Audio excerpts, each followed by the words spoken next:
అసలు మీకు ఈ ఇండస్ట్రీ రావాలనే ఆలోచన గానీ, ఇంట్రెస్ట్ గానీ ఎలా కలిగిందండి?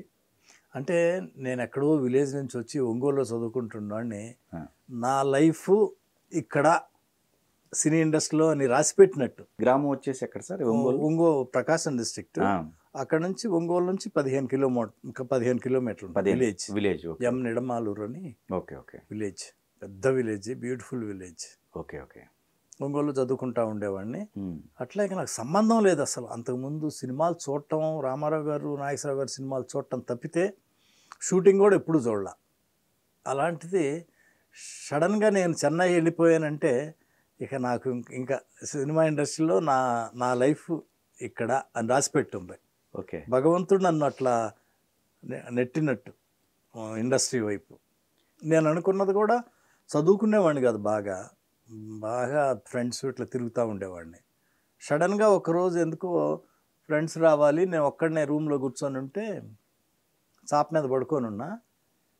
చదవట్లేదు మనం సరిగా, డెఫినెట్గా పాస్ అయినా కానీ యావరేజ్ మార్కులతో పాస్ అయినా ఒక చిన్న ఉద్యోగం వస్తుంది, చెన్నై వెళ్తే ఎలా ఉంటుంది అనేది అప్పటికప్పుడు ఇంకా అదే భగవంతుడు రాసి పెట్టాడు అని చూడండి. లేకపోతే అప్పటి వరకు ఆలోచన కూడా లేదు చెన్నై వెళ్తే ఎలా ఉంటుందని. సడన్గా ఒక చిన్న ఒక ఆలోచన, అయినా సరే నాన్నకి చెప్దాం,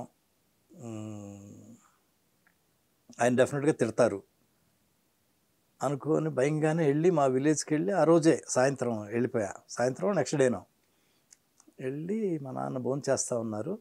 నేను గుంజ ఉంటుంది మా ఇంట్లో, చెప్పి నాన్న ఇట్లా చెన్నై వెళ్తున్నానంటే, చెన్నై వెళ్తావా? అవును నాన్న వెళ్ళాలని ఉంది నాకంటే, ఓకే తీసుకెళ్తాలే అన్నారు. చాలా ఆనందం వేసింది. అట్లా ఇక చెన్నై వెళ్తే అక్కడ వెంకోపరావు గారని మా నాన్న ఫ్రెండ్ బాలిన కోటయ్య గారని మా విలేజ్లోనే ఉన్నారు. వీళ్ళిద్దరికి ఆయనకి సినిమా కనెక్షన్ ఉంది కొంచెం. ఆ వెంకోపరావు గారు ఏదో ఒక సినిమా తీశారు, అందుట్లో ఆయన కొంచెం పెట్టుబడి పెట్టాడు. మా నాన్న ఫ్రెండ్ ఆయన కోటయ్య గారు వెళ్ళి చెప్తే, నేను లెటర్ ఇస్తాలే వెంకోపరావు దగ్గరికి వెళ్ళండి, హెల్ప్ చేస్తాడన్నారు. వెళ్ళాం. ఆయన వాళ్ళ ఇంట్లో పెట్టుకొని నాకు మా నాన్నకి టిఫిన్ పెట్టి భోజనం పెట్టి పిసిరెడ్డి గారి దగ్గరికి తీసుకెళ్ళి, నాకు బాగా కావాల్సిన కుర్రాడు, ఈ అబ్బాయిని అసిస్టెంట్ డైరెక్టర్ పెట్టుకుంటే వెంటనే పెట్టుకుంటా అన్నాడు.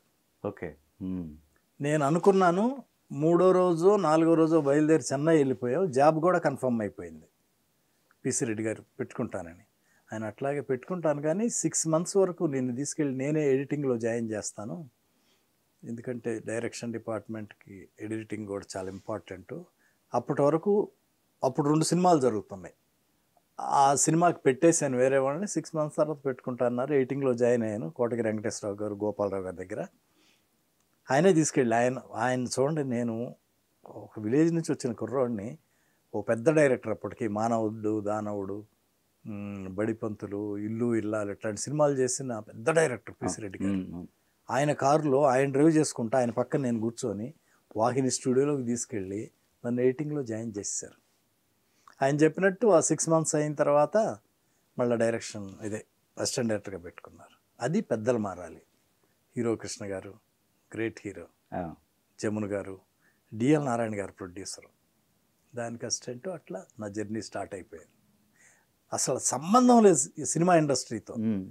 అలాంటిది అప్పటికప్పుడు చిన్న ఆలోచన రావటం, వెళ్ళిపోదాం అనుకుంటే మా నాన్న కూడా ఏం అనకుండా తీసుకెళ్ళి జాయిన్ చేయటం, అది నిజంగా ఒక్క షూటింగ్ కూడా చూడనోడిని నేను అసిస్టెంట్ డైరెక్టర్ అయ్యి సినిమాలు చేసి, అది నిజంగా అదృష్టమే సార్. ఎందుకంటే ఫస్టే మంచి హ్యాండ్స్ పడ్డాయి.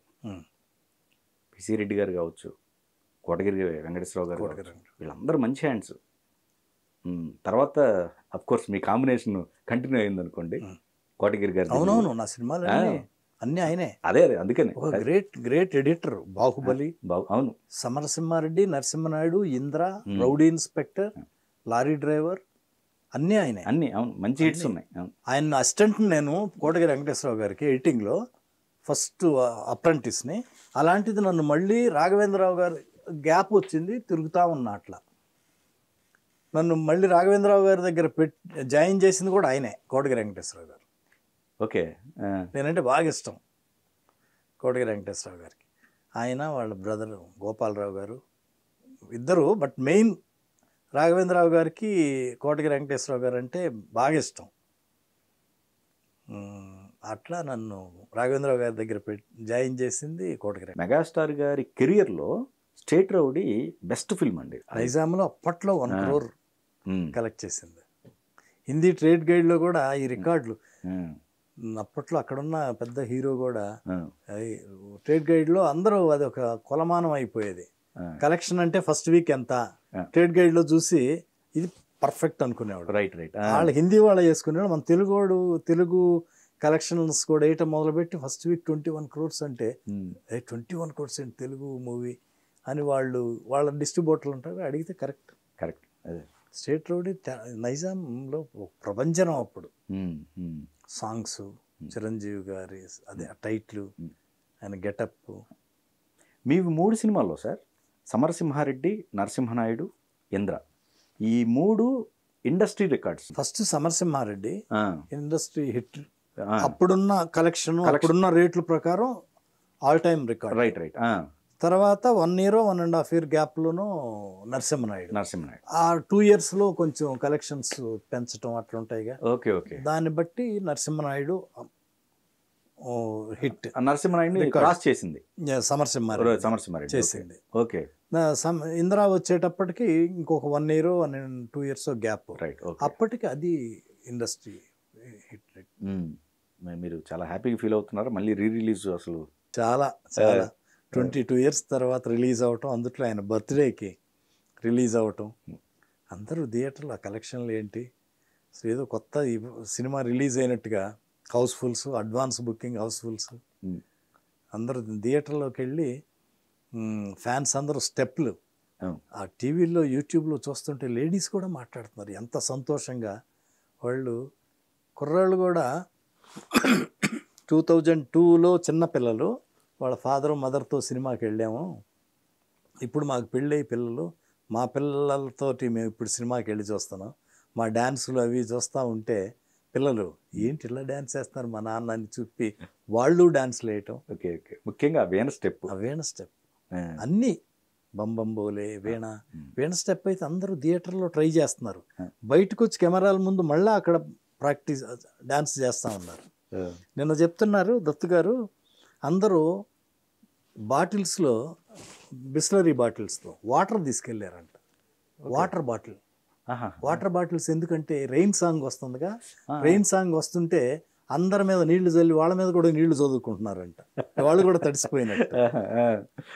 కొత్త ఇవన్నీ ఏది మురారి గనక పెళ్లి చేసుకున్నట్టు. అవును, థియేటర్లో చేసుకున్నారు అక్కడ. అవును.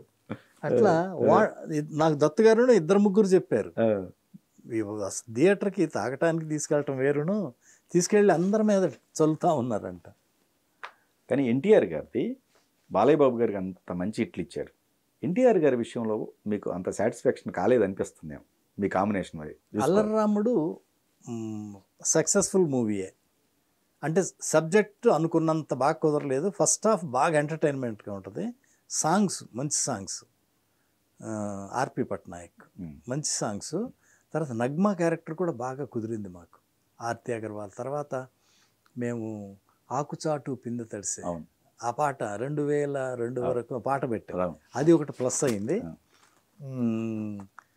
తర్వాత నగ్మా నడుము మీద ఎన్టీఆర్ ఎక్కి కూర్చోవటం, విశ్వనాథ్ గారి క్యారెక్టరు, సాంగ్స్ కుదిరినాయి. సెకండ్ హాఫ్ అంత తేడానే సబ్జెక్ట్. దాంతో ఓపెనింగ్స్ బాగా వచ్చినాయి మాకు. ఓకే. ఓపెనింగ్స్ బాగా వచ్చి సంటి బాగా హ్యాపీ. ఓకే. చెప్తాడు నాకు బాగా డబ్బులు వచ్చినాయి భయ్యా నాకు అని చెప్తాడు. అందుట్లో అల్లర్రాముడును ఇంద్ర 2 weeks గ్యాప్ ఉండింది. మాకేదో రికార్డింగ్ ప్రాబ్లం వచ్చింది మిక్సింగ్లో, లో వాయిస్ సరిగా లేదు. నేను వెళ్ళి సంటి తీసుకెళ్ళి, సంటి ఏదో తేడా ఉన్నట్టుందిరా ఒకసారి చూస్తే మిక్సింగ్లో బాగా లోగా ఉంది. మంచి ఇంజనీర్ కూడా, ఏంటి ఇట్లా వచ్చిందంటే లేదు ఏదో తేడా వచ్చిందని మళ్ళీ 1 week పట్టింది మొత్తం సెట్ చేయడానికి మాకు. ఓకే. అప్పుడు ఆ 2 weeksది 1 week తేడా ఉండింది. ఆ 1 weekలోనే బాగా కలెక్షన్లు వచ్చినాయి. తర్వాత ఇంద్ర రిలీజ్ అయింది. ఇంద్ర ఏమో బాగా పెద్ద హిట్ అయింది. Okay okay. కానీ నరసింహుడు కూడా సేమ్. నరసింహుడు తప్పే, ఆ? కరెక్ట్గా లేదు, మ్మ్, మ్మ్. అస్సలు కరెక్ట్గా సబ్జెక్టు. ఓకే. రీమేక్ అది, మ్మ్. రీమేక్ అయినా కానీ కన్నడ కదా సార్? కన్నడ. ఇది మన ఈవిడ ఊరు మాలశ్రీ. మాలశ్రీ వాళ్ళు. కరెక్ట్. ఫస్ట్ హాఫ్ అంతా మాట్లాడు మోగోళ్ళలాగా ఉంటాడు, ఇంటర్వెల్కి మాట్లాడతాడు, తర్వాత సెకండ్ హాఫ్ అన్ని కుదరల.